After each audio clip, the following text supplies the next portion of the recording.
I'm Skylar Henry with your WMAR 2 News update. In today's Maryland Mysteries, it's the story of a 20-year-old lacrosse star gunned down in Park Heights in 2014. Devin Cook. He would have been 25 this past Sunday, and his death still bothers those in the city who saw his potential and his impact. If you play lacrosse throughout the year in Baltimore, without a doubt you'll make a stop at the William J. Myers Pavilion. Every so often, you'll run into Coach Merck. It's not the easiest game to pick up. And every so often, you'll hear the story of one of his star pupils. You know, he got up, a little wobbly, came over to the sideline, and he said, "Man, that guy stuck me, didn't he, man?" And that's when it broke everyone up. Everyone felt a little loose, you know, but that's the kind of kid Devin was, you know. By all accounts, Devin Cook was the best lacrosse goalie in the city. He picked up the sport in middle school, and it carried him through to college over in Catonsville. Coach Merck remembers the last time he saw Devin. After the game, you know, kids said, you know, give goodbyes, and then, you know, catch up to them the next time we have an event or something. And that was it. And I guess a couple hours later, I heard the terrible news that happened. This is sad from the beginning. Baltimore City Police spokesman Chief T.J. Smith was working in Anne Arundel County at the time, but knows Devin's story well. It's something that, you know, kind of still has us scratching our heads a bit.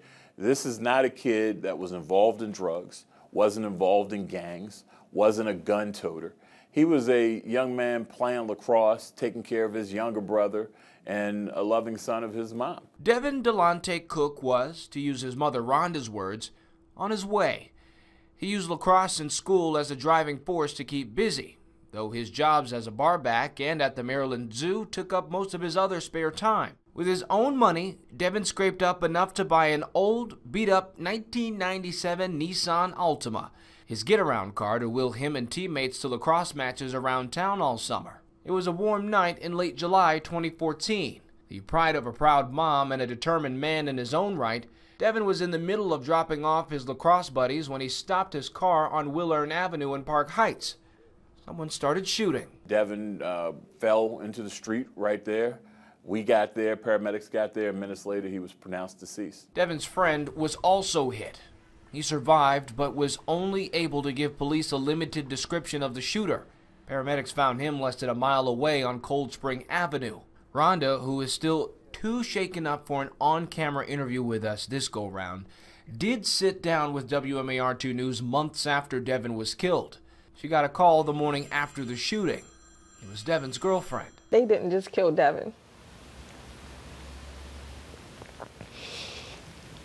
They killed all our hopes, dreams. His younger brother looked up to him so much.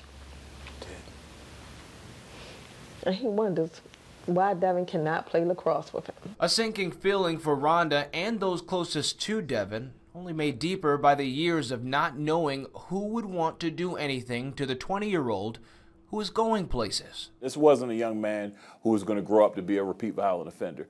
This wasn't a young man who was going to grow up to be a gang member or OG from a gang.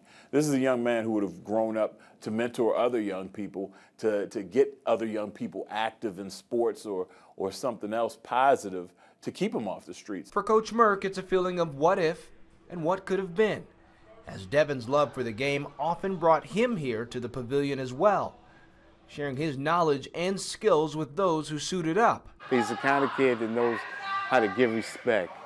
You know, yes, sir, no, sir. You know, he's very polite. He's mannerly all the time. He's just an outstanding kid. Intelligent, funny, you know, it's whatever you could ask for. A bright light dimmed by the sometimes cruel nature of the streets. Stick with us online at WMAR2news.com all day for updates on top stories and breaking news.